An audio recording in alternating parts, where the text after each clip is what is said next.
Please join me in welcoming distinguished faculty Josh Scott to the stage.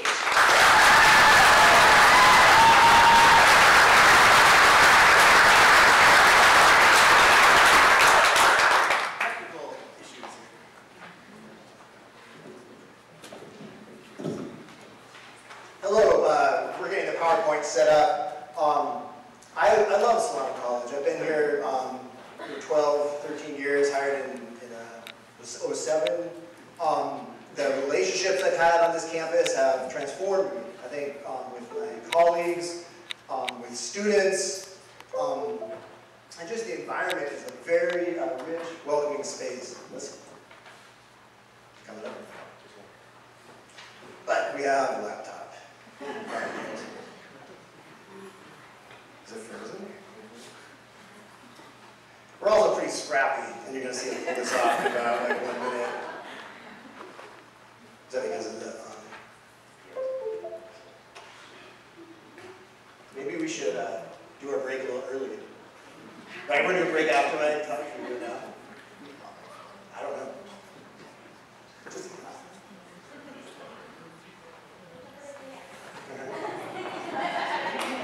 that's the whole difference.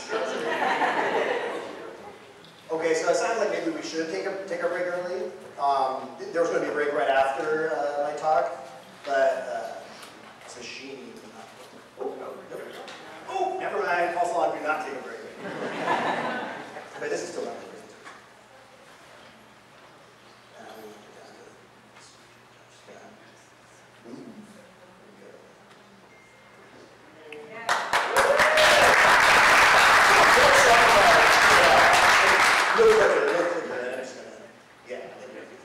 Okay, so this is the title, right? 50 years later, what do we carry and what do we bury, right? So this campus was built almost 50 years, or the first, I think 70, 71, right, was the first year. Construction about 50 years ago. Again, so I've come onto this campus. I love this campus. I got involved, like I think a lot of us have. But at some point, you sort of start looking around and wondering sort of why things are how they are, why certain other things aren't happening. And I think to really understand a lot of that, and especially with the student equity and success hat on that I'm currently wearing, I think we need to go back in history some. And in order to do that, I needed the help of several people. Amory Young I interviewed, who was our first African-American female math science teacher in the science department, hired in, I think, 70, 71. And I interviewed her. Sharon McGriff Payne was a student 50 years ago and was part of an incident that I'll talk about. And so I interviewed her to learn a lot more about her background. Also, Payleen and the IR department, I got data from them as I do. But I also have to say that so much of what we've done over the past several years would not have been possible without the sort of data and research that department has brought forward, and I'm just very grateful for them, and for Payleen specifically. Also, big shout out to our librarians. Ruth Fuller did helped me out with a lot of research, and Sharon Vigil from the Fairfield Public Library. A lot of just interesting stories. I ended up spending a lot of time this summer reading old, board minutes from that kind of late 60s, early 70s period. It's interesting. You guys should do it. I'll give you little highlights. First off, this is me, that guy right there, 1998. This is the summer before I'm trying to decide whether to go to school, go to community college. I had not graduated high school. I grew up mostly up in southern Humboldt County. We're about 450, South Fork High School, 450. Picture applause. Yeah, so yeah, right. Yeah. About 450 kids in the freshman class, about 200-something walk in the senior year. Right? So a lot of kids drop out of that school. I was one of them. I made it about halfway through my sophomore year in high school, did about another year of continuation school. And I'd always been a reader. I'm an English teacher, right, that was already said. But I had never had an experience in high school of having something meaningful and intellectually engaging happen in a classroom. And I think that's not an uncommon story, right? So I remember, there's this teacher, well, we call him Mr. Wonderful. I think maybe it was his idea, Lundy. But he had coffee thermos, and like I remember one of my friends one time put some whiskey in that coffee thermos, and he just was like, yum, when he drank it, right? And we loved him for it. And that was kind of like how high school happened, right? It was like those sorts of experiences. We found out another teacher, teachers didn't read our papers, right? So we started to write things on that second page to see if they noticed. Never noticed, right? This is, now like I'm a survivor, I'm here, but this is educational trauma, right? This is teachers who are looking at their students and not seeing them as human beings and not taking that space importantly, where the student is and where they're going, right? And I think so many times for us, we can get flooded in the work, flooded in the stacks, but like every paper you read, man, there is sweat and there is anxiety in that paper. And to at the very least give it that respect is something which I think I learned there. So anyway, I was convinced, my mom, a few other people, move on down to the Bay Area, see my aunt and uncle, right around this time in '98. And it was like a 51-49 thing. If I was going to do it as like male tryout community college, maybe it's for me, maybe it's not. My other best friends definitely, they also didn't graduate high school, they did not go to college. But I thought I want to try it out, I want to try living in the city, which actually was Walnut Creek where my aunt lived. Seemed close. And so I placed into Intro to Algebra. I struggled in my English 1 class. I had this teacher who had all of these kind of outlines and structures. I remember turning in this 20-page paper at the end of the semester that had nothing to say in it. I was just like trying to hit all the notes. But I got a B. And then I twice took Spanish 1 and dropped it with a W because I freaked out. I dropped a lot of classes my first couple of years. It took a while to kind of get hooked. But I had allies, I had advocates, and I had mentors, right? And I would not be on this stage, and I would not have a college degree if it were not for these 5 human beings right here. And a whole host of others I should have. But these are teachers who saw me and connected with me. David Vera is a literature teacher, English teacher at DVC. He took me out to lunch several times. And he helped me understand something, that college is a different space than what I experienced in high school. That here people are interested in ideas, they are interested in what you have to say, that your ideas should be taken seriously, that your arguments should be taken seriously. All of these teachers did this. Ann Howard was a coordinator at our tutoring center. And I first walked in there, I don't remember this, but she tells me that I didn't even have shoes on it, which I cannot believe is true. I usually wear shoes on college campuses. But I walked down to her into the tutoring center because there was a girl there that I was attracted to, right? She told me that I should come and meet her there. So I walked in, I tried to walk into the break room, and Anne's like, whoa, like, who are you?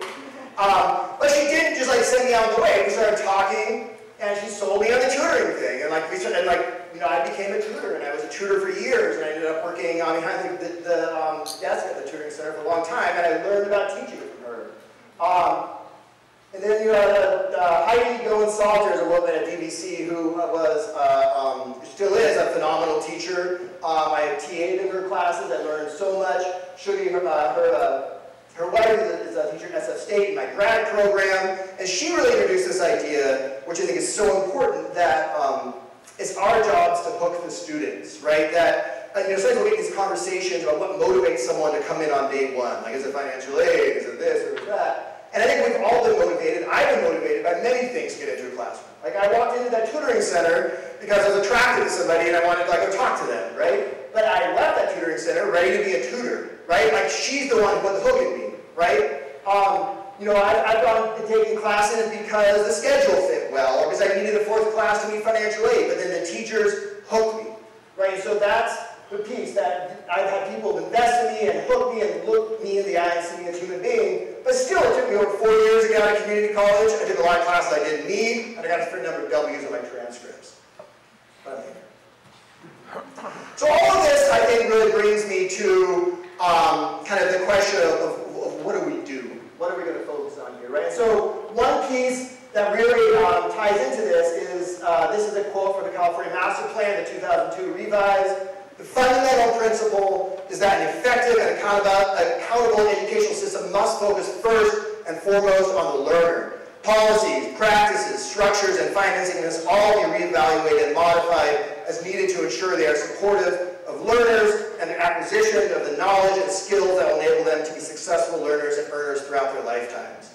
And this focus on the learner is something that our students have not experienced often for generations, right? That one thing which I think we've seen so often is that that's educational trauma, and this is something which I often now talk about on the first or second day of class, right? That many of our students have been subjected to educational trauma. Many of our students have experienced teachers who don't see them as the center of it, who see them as something very else, and they've been very much alienated and separated from their own learning experience. And if you start looking at this through a lens of race, when you start seeing the extent to which when we desegregated the schools, large numbers of African-American faculty were fired and let go, right, because of the redundancy of the teaching positions. We have historically, in multiple ways, alienated not only our generation of students, but generations going back 100 generations, right? And those are the human beings in our classes to a very large extent, and this is what we're trying to create in Solano College. This is another quote I think that's really inspired me. This, Paulo Freire's Pedagogy of the Oppressed. I think it was Ann Howard who turned me on to this book way back at that tutoring center, and it changed my life, right? Because I had never had that experience growing up of really that formal education being meaningfully connected to my own journey. And he was articulating a radically different way to think about education.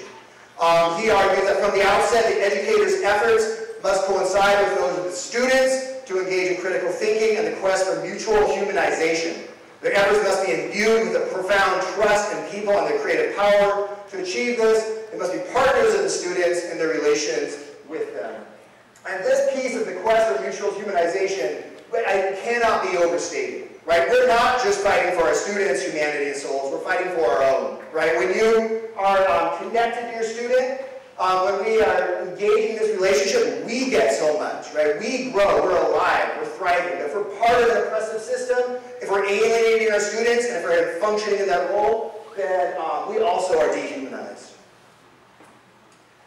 So, part of my job, right, is I'm the Student Equity Success Coordinator. I'm partnered with Dwayne Hunt in this piece. We have a large group of people in partnership with us as well. And so we're constantly looking at questions like this, right? This is kind of the piece we're trying to understand. So looking at data, last semester in our English 1 courses, we've done a lot of transformations of English 1, right? And we have faculty who are very committed to equitable practices. And we talk constantly about how to serve students who are being who have been excluded and so on, and yet still these numbers persist, right? This is just last semester's data, last spring. 79% of our white and Asian Pacific Islander students passed English 1, but only 70% of our Latino and Hispanic students did, and 65% of African American students. And so we'll sit around a room, so we sat, many people in this room, I see faces, have sat in those rooms with me. Like, why is this happening? How do we stop this? How do we support this? Or now, the most recent Student Equity Achievement Plan, right, we found out that only 57% of our first semester African American students in the fall are persisting into the spring, right? So we're losing a massive number, right? 43%, and we've even been able to break it down and look at it as human beings, right? That means if we were to just get it to the low number, and this is something we're working on, equitable pathways, lots of this, right, is in general it's only, 60% are persisting, right? So we have a problem regardless. But just to get it up to, if we got it up to 60%, 110 more African American students would have been in the classroom seats last semester. So that's 110 empty seats, right? 110 human beings who, they have that same 51-49 thing that I did, but something different happened and they walked out, or something, right? We don't know. Why did they not return? What could we have done to support these students?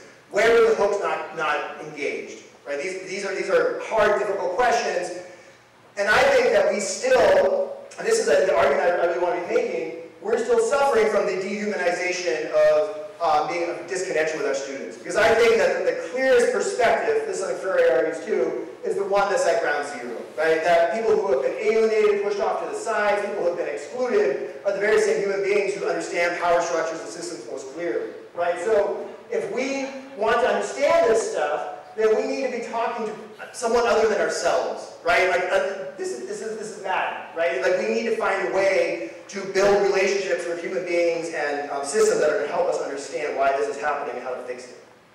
So this is where the history stuff comes in, right? So when I first came to Solano, I moved to Vallejo, and I lived down the street from the Vallejo campus. This was in 07. This last year, it was the JFK library. It was in the basement. People told me, you should know the bathrooms don't work there. There's all the other issues in place. right? you guys know this, right? I was like, wait, like this is the largest city in our county, right? Vallejo is the largest city, the most diverse city in our county, and if you look at by the numbers, it's the smallest in any way we can measure, right? Our Fairfield campus, we own 192 acres in Fairfield, to stake that out, right? We have about, last year I think it was 4,800 FTEs. Vacaville, we have 60 acres, and about 1,200 FTEs. Vallejo, we have 10 acres split in 2 locations, right, and around 930 FTEs. It's like, just looking at that, that's like, again, if, you know, Santa Rosa JC was not Santa Rosa JC, it was a big campus in Roanoke Park, and Santa Rosa had this little campus, right? Like, that doesn't make sense. Like, why do we have such a small presence in our largest city? That was the question that drove me. And this is kind of something I think about over the years. But this is where librarians and research are awesome.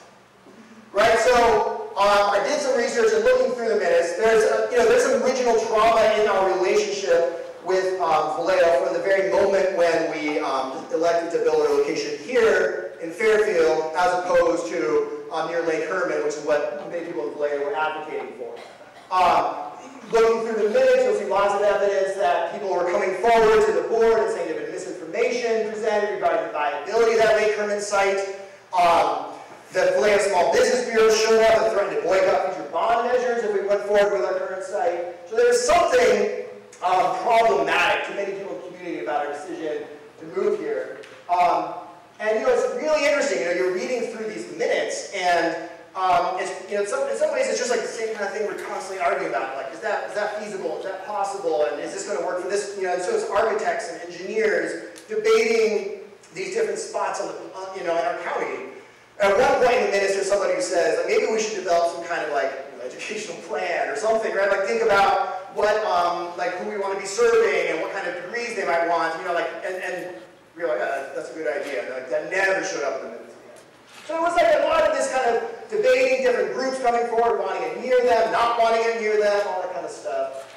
But we went forward with this, and then and this is another piece that just blew me away when I read this, and this is an article that we forwarded me onto, that in a compromise, we promised, because people were worried, right? We talk now, like, how do people get out to our campus? It's so hard to get out here. We were asking that and talking about that, we were warned about that 50 years ago, right, when we built this campus, right? And so, as part of the decision to build it, we promised that we'd provide free busing from Vallejo to Fairfield so students could easily have access to this campus.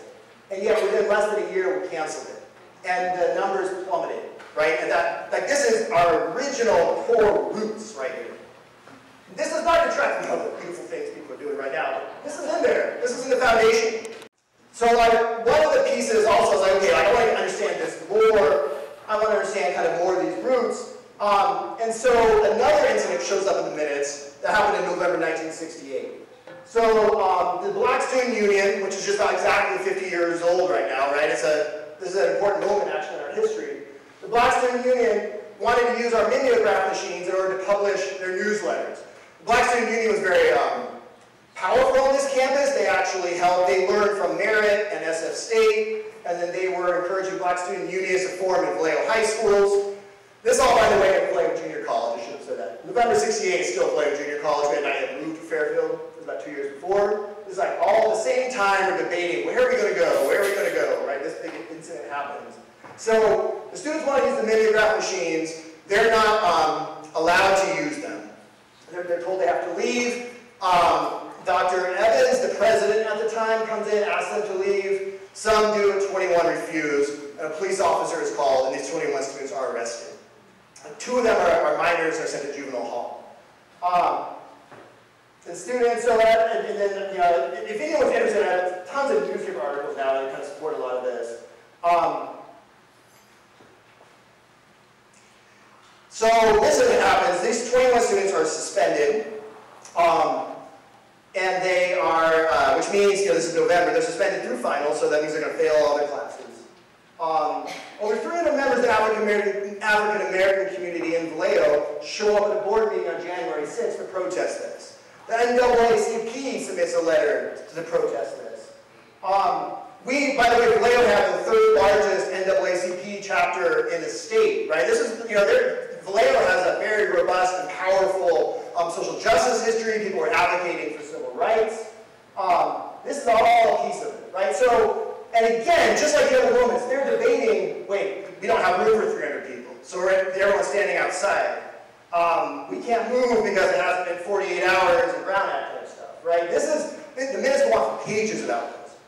And finally, so they say, you know, you can't, so the students, and two of the students were leaders, they're also part of the Black Panthers, and so there's, you know, interviewing some of, you know, some of my interviews, like there's some speculation this might be connected, but they suddenly, instead of being suspended, they were on trial for an expulsion from our college because of this sit-in, these two students, right? The leaders of the Black Student Union on this campus, or the Vallejo campus.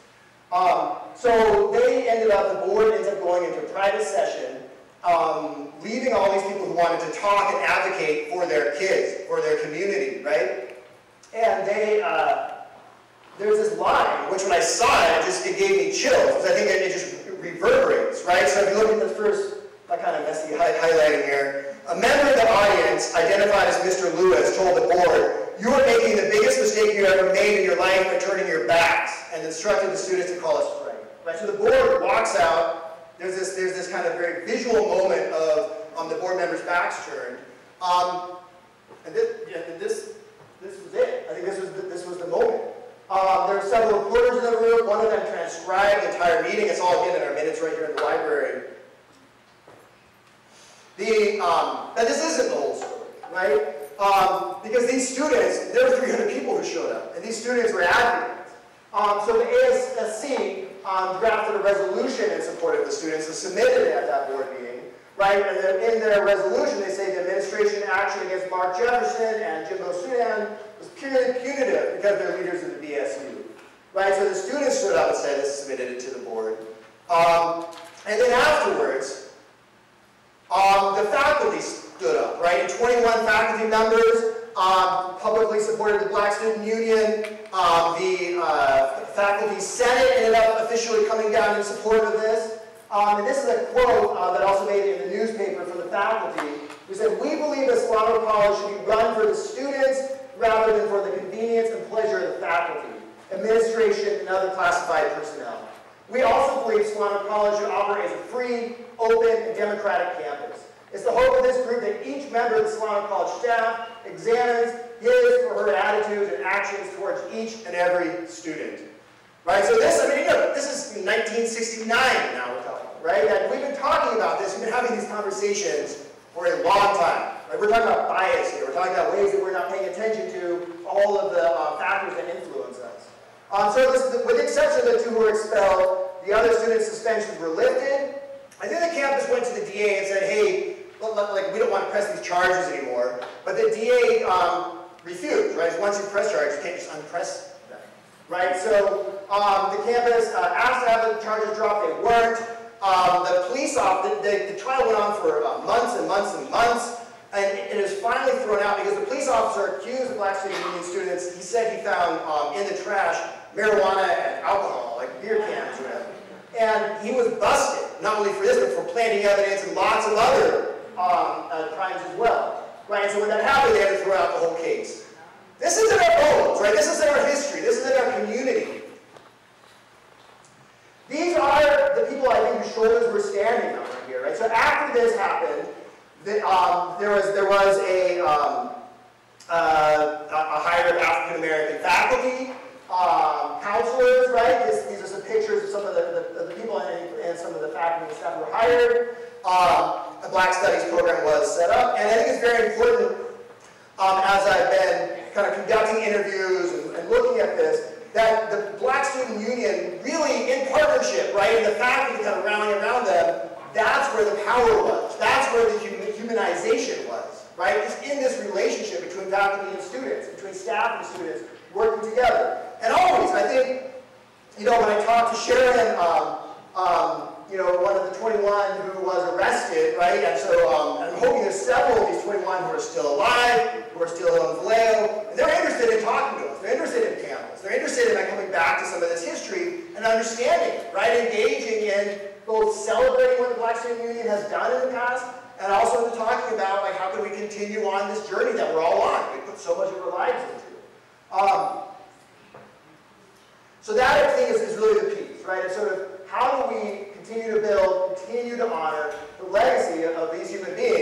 and to really understand our history. I have, gotta have Steve Jobs quote. This is great. Wait, no. Good.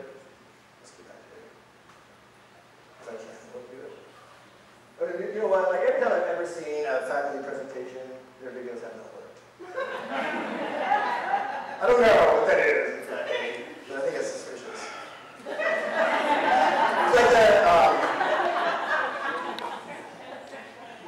Let's see if we can escape out of this. Let's see. We like way got in time to produce the dinner with a favor for you not to. Okay, yeah, I'll show you guys the video another time, or I'll send it out or something.